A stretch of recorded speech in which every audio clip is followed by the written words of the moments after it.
The story centers on Evara, a woman who was brutally betrayed by her mate, Rylan, during their sacred blood bonding ceremony.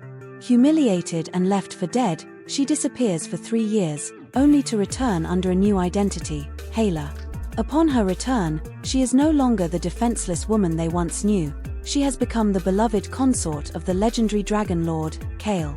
When she crosses paths with Rylan and his former lover, Lyra, they fail to recognize her and begin to mock her. However, Hela now possesses immense power through her bond with Kael and the fierce protection of their son. The day we were supposed to complete our blood bonding ceremony, my mate Rylan had the clan sentinels drag me out of the sacred hall. He walked in with his childhood sweetheart instead. Lila's baby needs a father on paper. Once we divorce, I'll marry you. Everyone thought I'd swallow my pride and wait another month. After all, I'd already waited 7 years. But that night, I accepted my family's arranged alliance and left the Abyssal Reach entirely. I disappeared from Rylan's world completely. 3 years later, I returned to Abyss Reach with my mate for a clan ancestral rite. My mate had a work emergency, so he had his people to collect me. At the border crossing, I walked out and froze. That person was Rylan, my ex. The arrival clearing, I spotted a scout holding a marker carved with my name, my formal alliance name, Hela, and walked over. Rylan was holding it. He had Lyra with him, plus a few of his clansmen, all craning their necks toward the tree line. Hey, isn't that Ryan's obsessed ex? Isn't that Evara? Rylan looked surprised to see me. He covered it fast. Told you she'd come crawling back. Evara vanished without a trace. Now she sees Rylan is in a higher rank. She probably cries herself to sleep every night.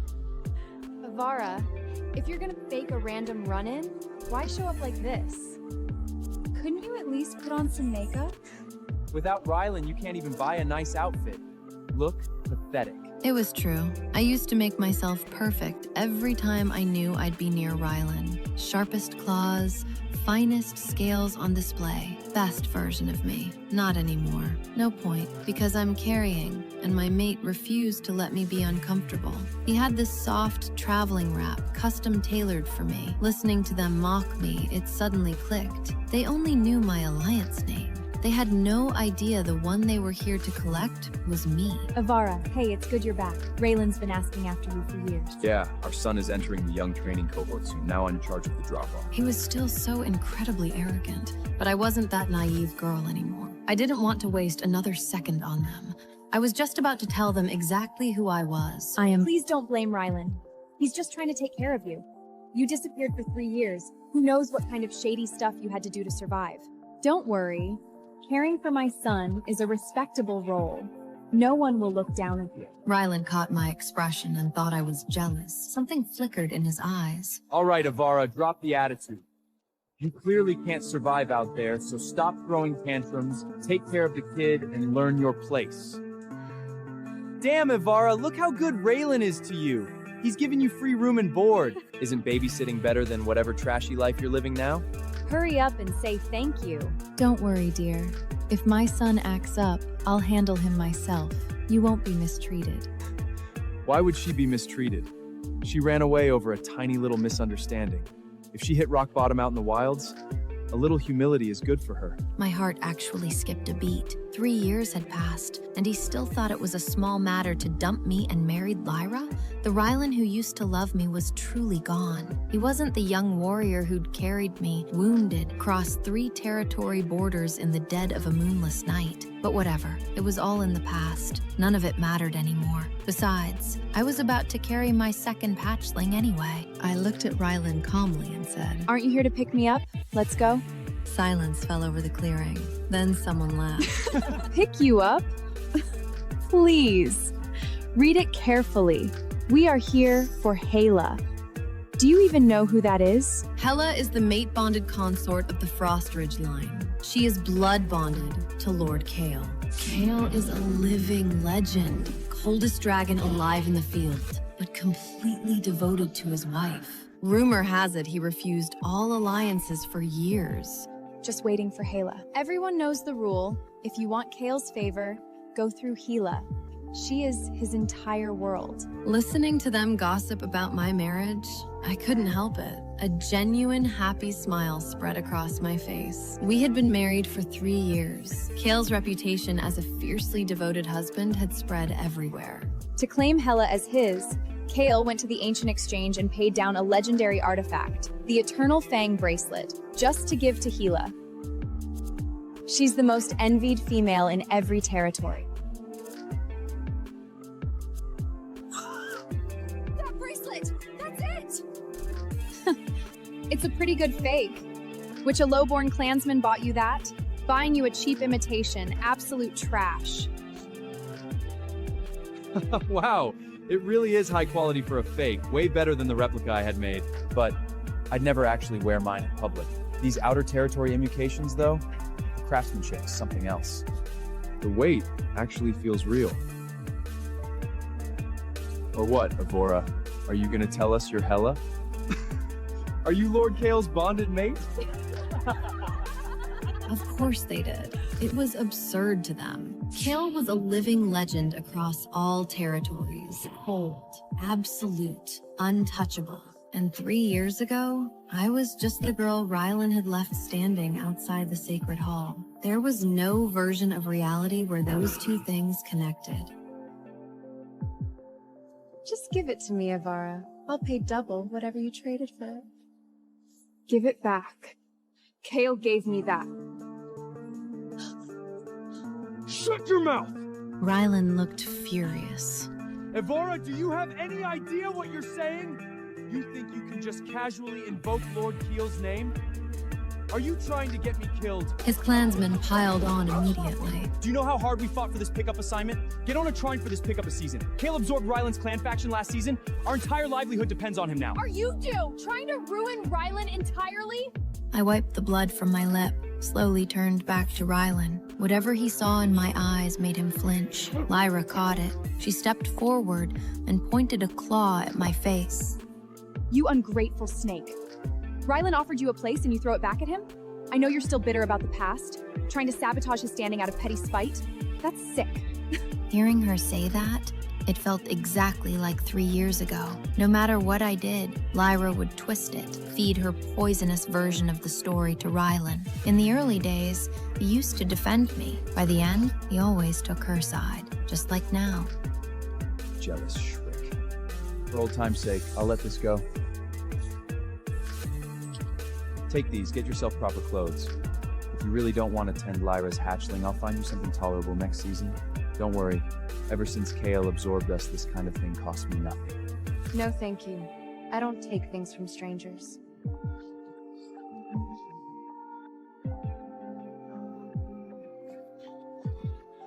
Not 3 steps out, Rylan grabbed my arm. You won't take what I'm offering?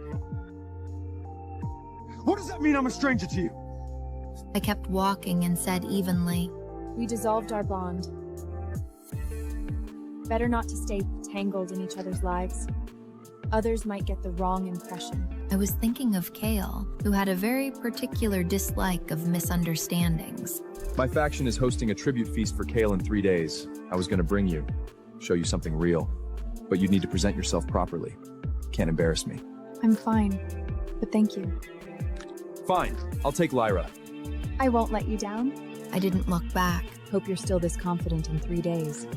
And fresh air. I stood there for a moment, breathing it in. The nausea faded. My mind flashed back to 3 years ago. My family had arranged an alliance overseas. I'd gone to Rylan for the first 7 years together. I wanted to seal our bond before the journey, force the decision. He agreed. But at the Sacred Hall, it wasn't just Rylan waiting. Her hatchling needs to be registered under my bloodline. I'll dissolve her bond claim in a month. Then I'll bond with you. This is just about hatchling.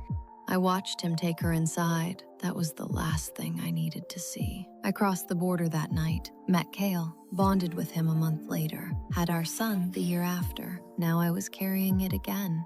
And the only reason I was even back in the Reach was to attend a clan ancestral rite with Kael. Honestly, if it wasn't for the rite, I never would have set foot back here, and I definitely wouldn't have run into Rylan. 3 days later, I painted on a light adornment, threw on comfortable traveling leathers, and made my way to the feast grounds alone. The second Rylan saw me enter the clearing, his eyes lit up. A smug smirk spread across his face. You said you weren't coming, but here you are.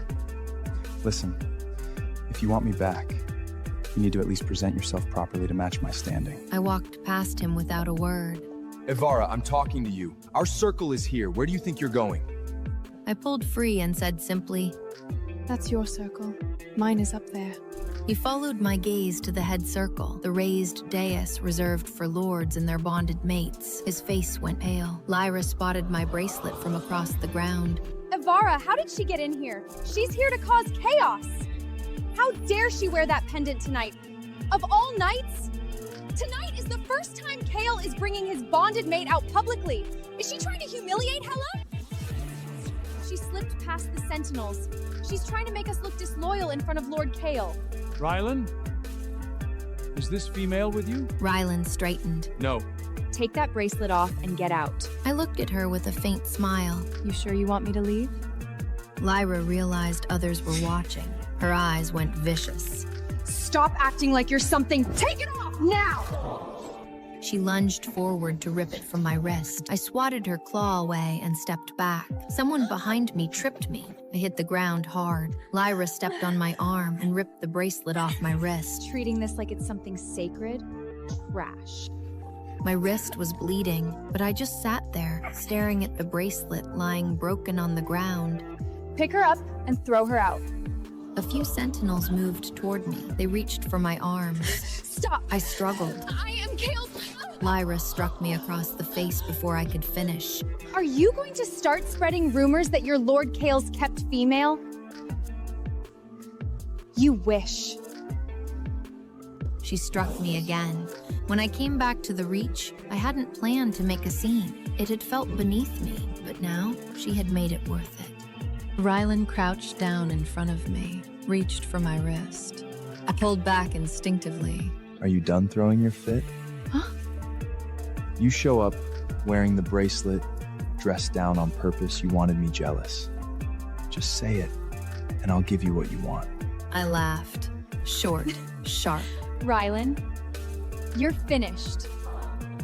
He frowned, opened his mouth, and then the clearing went dead silent.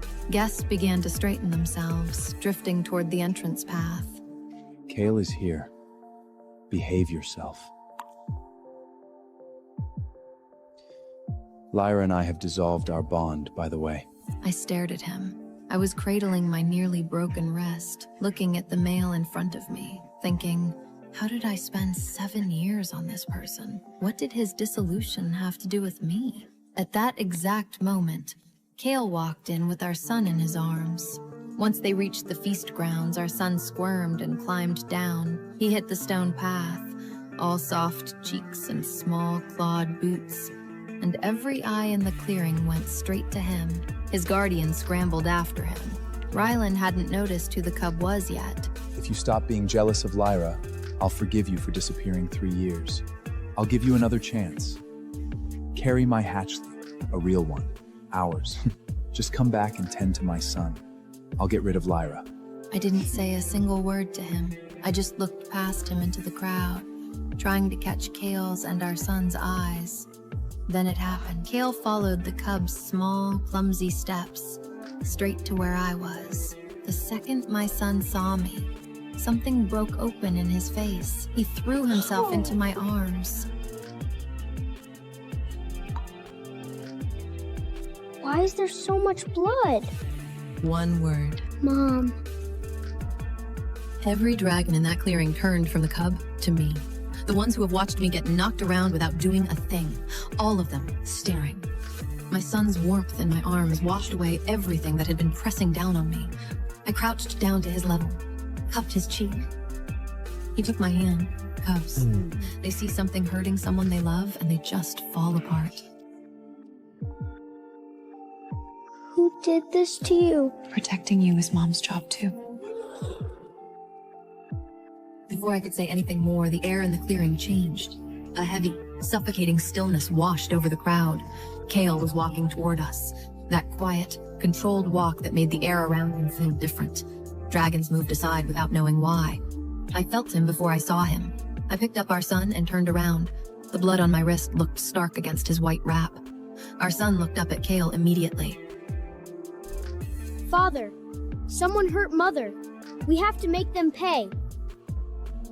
Kael stepped forward and very carefully lifted my arm. His face was unreadable, but his voice was quiet. Evara, what happened? I'm right here, and you're already hurt. I can't take my eyes off you. Whoever did this.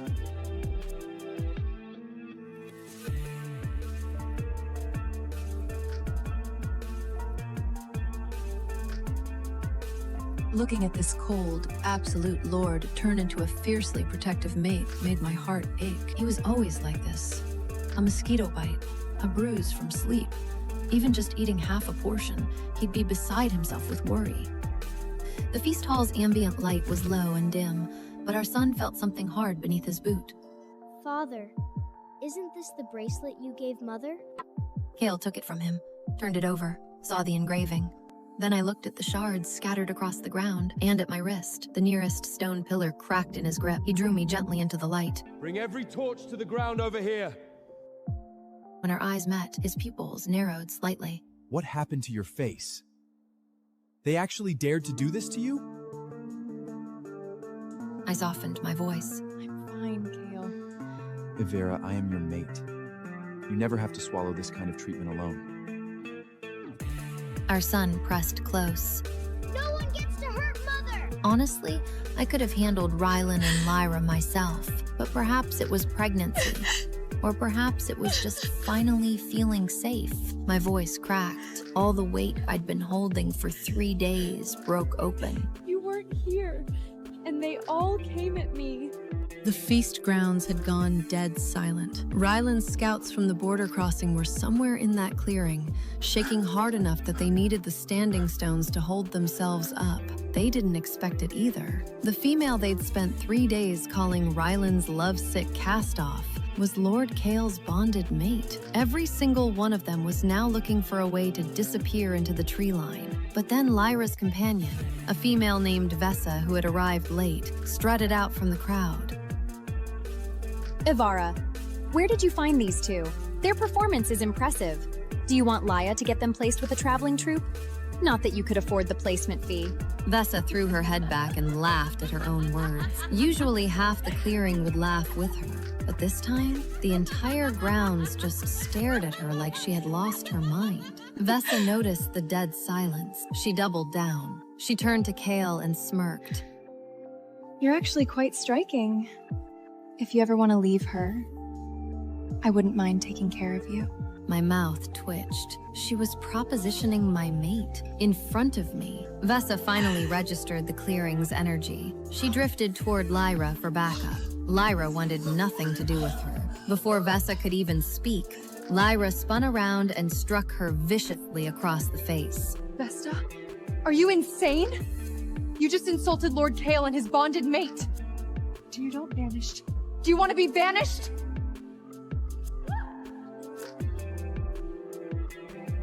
Where's Hela? I just told her mate I'd take care of him. Oh no!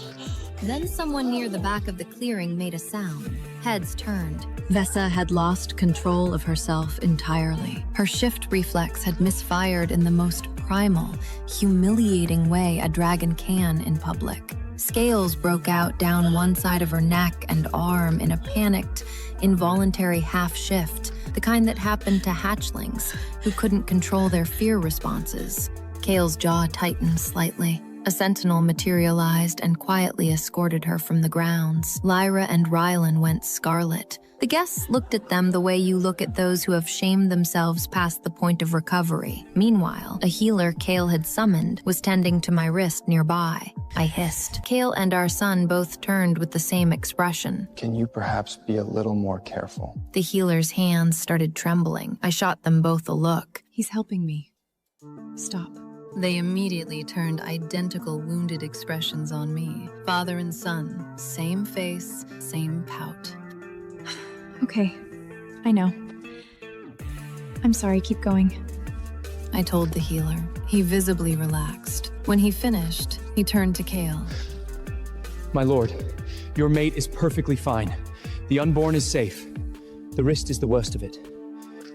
I will source the best remedies available and do everything possible to ensure no scarring. Kael said nothing. I knew exactly what that silence meant. It was the one that came before something irreversible. Standing in the crowd, Rylan looked terrified. But underneath the panic, he burned with something else, jealousy. Watching how close Kael stayed beside me, his old possessiveness was peaking. But the survival of his faction was on the line, so he had to bite it down. Kael stood beside me and surveyed the clearing with the kind of stillness that made everyone in it feel like they'd already been found guilty of something. He looked almost cold, almost lethal. I actually found it a little endearing, especially with our son standing right beside him like a tiny, furious mirror image. I want to know exactly what happened. Everything. If you speak now, perhaps you survive this. If I have to find it out myself, every single one of you goes down with it. It was a naked threat. These dragons had clawed for the chance to attend this feast. None of them wanted to burn for Rylan's sake. Rylan panicked. He stepped forward. Lord Kael, There's been a misunderstanding. As her former bonded partner, I was simply reconnecting with her. Things got out of hand. He unexpectedly said former bonded partner with a particular emphasis. God blessed him. Such an idiot. The worst possible moment for it. He actually thought I had spent 3 years keeping myself for him, waiting for him to snap his fingers so I could come running back. He completely missed the murderous stillness crossing Kael's face. I heard the stone goblet in Kael's hand crack. Rylan kept going. you likely know she was quite devoted to me before the disavolition. Reconnecting after years apart, it's natural that emotions would... The goblet shattered in Kael's grip. Stone fragments fell. Blood ran down his fingers. I pushed Rylan out of my focus and reached for Kael's hand. Stop! Stop trying to put yourself between us. You had your chance and you threw it away. Don't flatter yourself. I have loved exactly one person my entire life, and it is you. Everyone here can hear me say it. I grabbed a clean wrap and frantically began binding Kael's bleeding hand. Rylan looked genuinely hurt. Evara, I know you're bitter, but Lyra and I have dissolved our bond. Her hatchling is ready to call you mother. You only bonded with Kael to wound me. I understand, I'm not angry. Just come back. Whatever he can give you, I'll work twice as hard to match it. Just return and tend to my son! If you don't want Leia, I'll make her disappear. I honestly could not believe what I was hearing. Kael's blood was smearing onto my wraps, but as I urgently pressed the binding to his palm, he suddenly let out a low, genuine laugh. I looked up at him, furious. Why are you laughing? Kael reached over with his uninjured hand and quietly rested it on top of my head. Evara, you just said I'm the one you love most. Our son made a face and looked away. His cold, fearsome father was currently acting like a lovesick hatchling, all because I'd defended him. The entire feast grounds went still. Half the guests were in shock. The other half were dying of quiet envy. The whispers spread through the crowd like fire through dry grass. The rumors are real. He is completely devoted. Rylan stood there, his knuckles white with humiliation. But our son wasn't finished. He looked Rylan up and down with open disdain. Cub tender? My mother is the most protected one in our den. You think you deserve her? Mother only carries 2 cubs. Me and my sister. You really think your unacknowledged Hatchie gets to call her mother? I know all about you. You're the one who broke my mother's heart. You're not as impressive as my father, not as strong, not as well-formed. He tilted his head, studying Rylan with the kind of cold disdain that was entirely too familiar on that small face. And you smell like someone who peaked too early and never recovered. It's making my eyes water. Is your hatchling gonna grow up leeching off others, just like you? The guests surrounding us erupted. They couldn't help it. Rylan bit his lip hard enough to draw blood, shaking with shame. Everyone in that clearing knew the truth. He had coasted for years on Lyra's family resources. It was not a secret. Hearing all of this, Lyra had completely lost her grip on rational thought. Her hatchling was the most important thing in the world to her. The most exceptional cub alive. And this female was going to replace her. Rylan had essentially said so himself. Lyra grabbed a bone-handled knife from the nearest table. You little wretch! I'll kill you! I didn't think. I let go of Kael's hand and threw myself entirely over our son. A blinding, searing pain ripped through my back. The color drained from my face. I didn't finish the sentence. Everything went black. I collapsed to the stone. The last thing I saw before I lost consciousness was our son's face, white with panic. I wanted to tell him not to cry. I didn't get the chance. I woke to the sharp smell of Healer's den. Dried herbs, warm stone walls. I stared at the ceiling for a moment, disoriented. My best friend Soren was in the chair beside me. The second she saw my eyes open, she grabbed my hands. Oh, thank the ancient fires! You're awake! If you had stayed under any longer, your mate and your son were going to tear this entire territory apart. What? She was definitely exaggerating. Soren caught the look immediately. I reached for my stomach on instinct. You're both fine. The healer said it was shock and pain, that's why you went under. The unborn is completely safe. That Lyra is something else, going after a cub with a blade. My chest tightened. My son, Kael, are they both fine? Physically, completely fine. Slow down. Drink. Soren handed me a cup of broth. I drank. The tightness eased a little. You didn't need to throw yourself in front of him. There were 6 sentinels in that clearing. Dre was never going to get touched. That's Dre. I know. He's your whole heart. That terrifying little creature. He doesn't need protecting. He's more dangerous than most full-grown warriors. I smiled despite myself. Where are they? Soren's eyes lit up. Getting revenge. I wanted to come along, but your mate and your son are genuinely terrifying when they operate together, so I volunteered to stay with you instead. She settled in and began. When I arrived, you were already under. From what I pieced together from the witnesses still standing, your son watched you collapse and went completely still for about 2 seconds. Then he picked up the knife Lyra had dropped and drove it straight through her hand, into the stone beneath. A cub. I don't know where he gets that kind of strength. Kael found out about the strike at the border crossing 3 days ago, and the bracelet, and everything they said to you. He had his sentinels hold Rylan down, and they dealt with the hand he used to hit you. I closed my eyes briefly. Lyra's face received the same treatment. And then Kael had a chest of gemstones brought into the clearing, all the shards from your broken bracelet, and he told Lyra that since she loved taking things that belonged to you so much, she had to swallow them. You know what Kael said? You love taking what is hers. So here, I am giving you everything you wanted.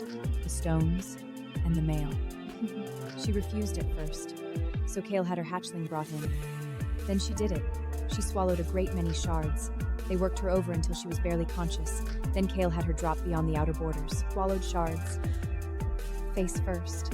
Every dragon who stood around watching you get hurt, every single one of them carries a mark on their wrist now, just for doing nothing. If you weren't my closest companion, I'd probably have one too. I gave her a flat look. The clan records were updated, but the only news that spread was about Rylan's faction being absorbed and dissolved.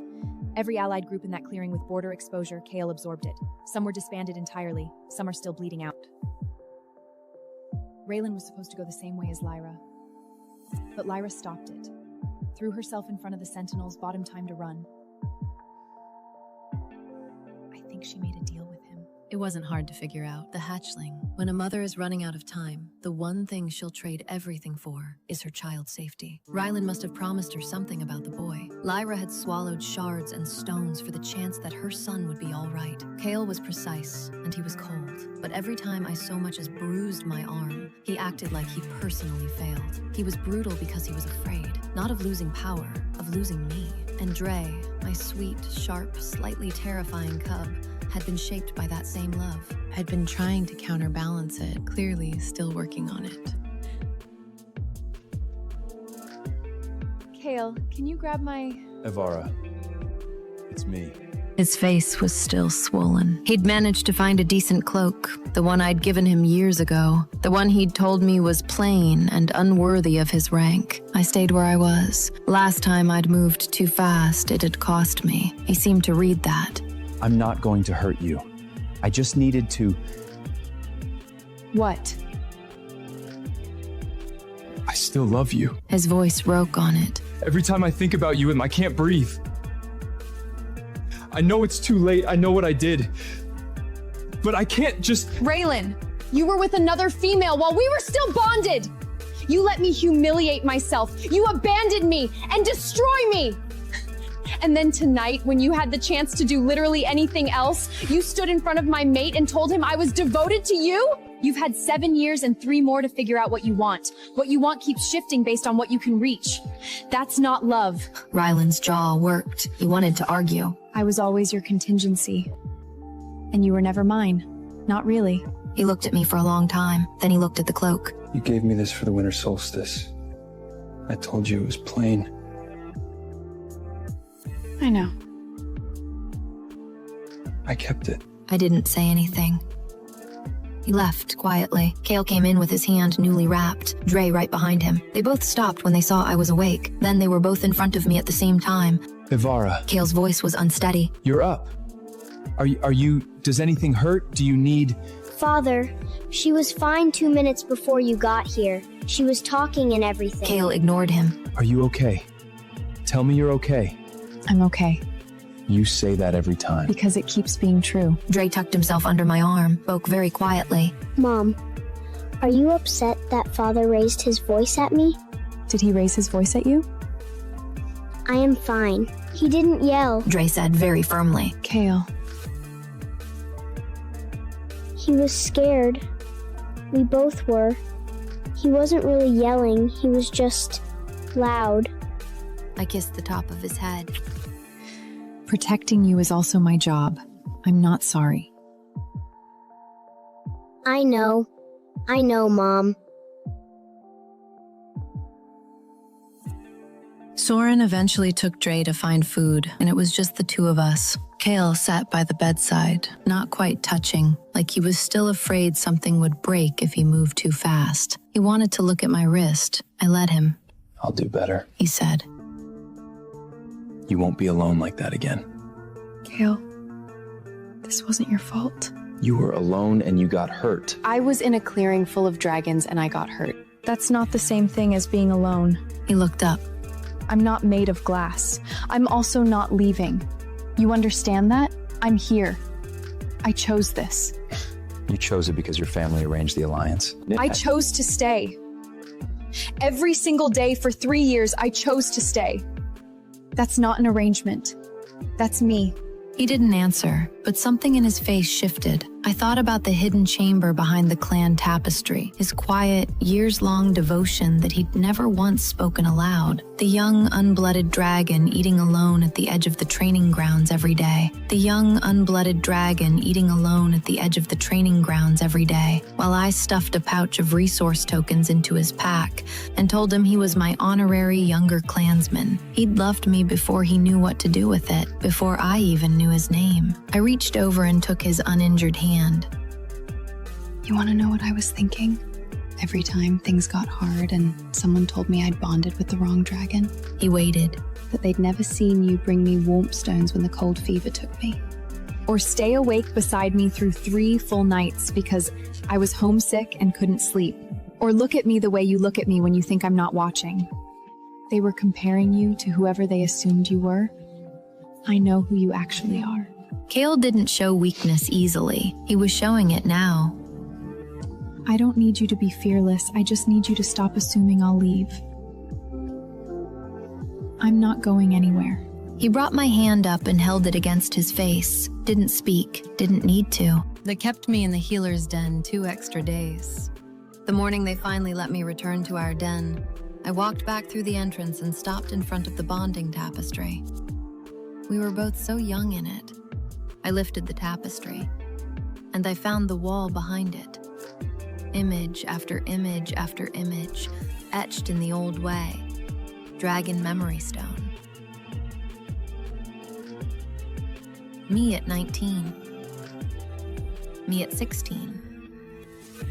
Me at 14 in a clan corridor. He'd loved me across a decade before I'd ever said his name. I heard the den entrance behind me.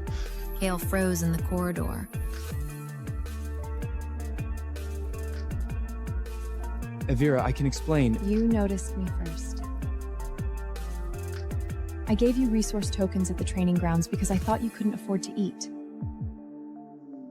I told you that you were my honorary younger clansman, and I never even asked your name. I didn't know it was you until I found these. I'm a little upset it took us this long. Think about all the time we wasted. You're not Upset about the stones? No. I'm glad. I'm glad you kept looking. Kael crossed the den in 4 strides and pulled me in before I could say anything else. I never thought you'd say that. I know. That's the problem. You've been waiting for me to leave since the day I arrived. I'm not leaving. I've told you. I'll keep telling you. For how long? I thought about it. As long as it takes for you to actually believe me. Dre appeared in the den entrance, took one look at us and silently backed away. Kael held on a little tighter. Outside, the ancient forests of the abyssal reach kept moving. Wind through the canopy, the distant sound of wings, the slow pulse of a territory that had stood for 10,000 years. And I stayed exactly where I was. Thanks for watching. Please like and share.